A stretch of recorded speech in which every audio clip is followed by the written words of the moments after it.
Hi, I'm historian and author Claire Ridgway, and welcome back to my Tudor Christmas Advent series. Today we're stepping into a palace that no longer stands, yet once held some of the most important Christmases of the Tudor age. A place of mist, music, feasting and great political drama.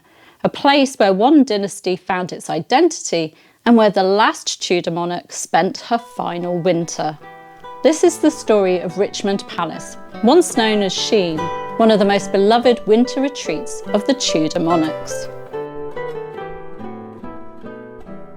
Although all that remains today are fragments, a gatehouse here, a few walls there, we're lucky to have descriptions, sketches and plans that allow us to walk through it in our imagination. So today let's wander together through Richmond as it was, its great halls, its tapestries and the Christmas seasons it witnessed. And the story begins quite dramatically with a fire. In 1497, the medieval palace of Shene went up in flames.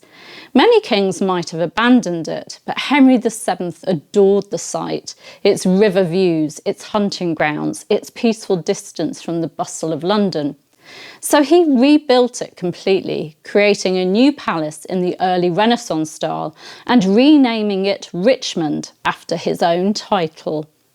When it was finished, Richmond was striking. Red brick glowing against the winter sky, tall chimneys, long galleries, elegant courtyards and gardens sweeping down towards the Thames. It quickly became one of Henry VII's favourite places to spend Christmas. And we know his court celebrated here with all the colour and noise you'd expect from a medieval turned Tudor household. Greenery hung in the Great Hall, the Yule log brought in with ceremony, pipers and minstrels playing, and the Lord of Misrule leading games and good-natured mayhem. Despite his cautious reputation, Henry VII loved pageantry, and at Richmond he could enjoy Christmas in a slightly more intimate setting than Westminster or Greenwich, a combination of splendour and privacy that suited him perfectly. Henry VIII inherited not just the palace, but his father's fondness for it. Richmond appears several times in the drama of his early reign. It was a convenient retreat from London, a place for hunting, music and winter revels. Courtiers were summoned here for Christmas entertainments, and his queens accompanied him at different points during the season. And then there was the Christmas of 1530, a winter overshadowed by Henry's desire to end his marriage to Catherine of Aragon, the great matter.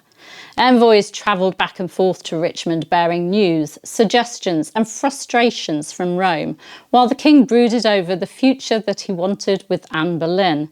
Imagine the atmosphere that winter.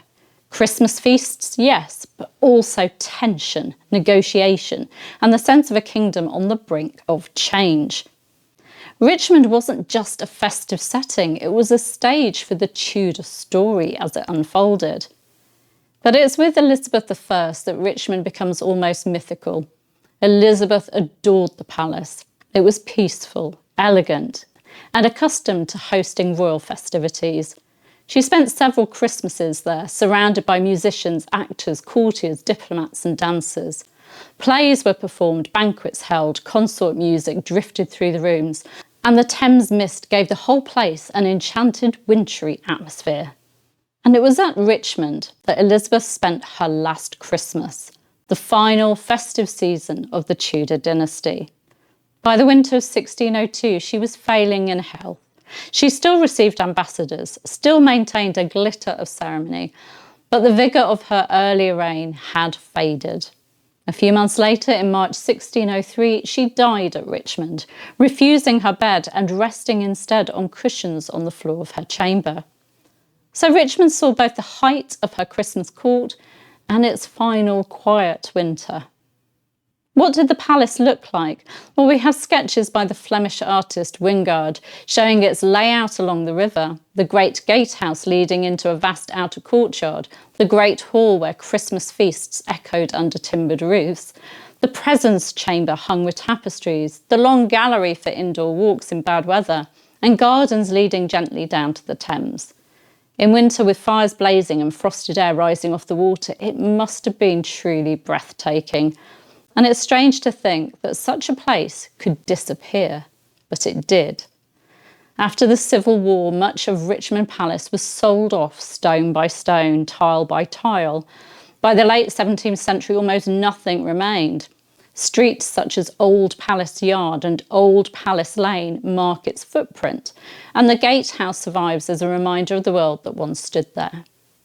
Thank you so much for joining me on this winter wander through Richmond Palace. If you enjoyed this visit to one of the lost Tudor Christmas courts, please do give the video a like, subscribe and click the bell. And tell me in the comments, if Richmond still stood today, would you want to explore it at Christmas time? I know I would. I'll see you tomorrow for more Tudor Christmas history.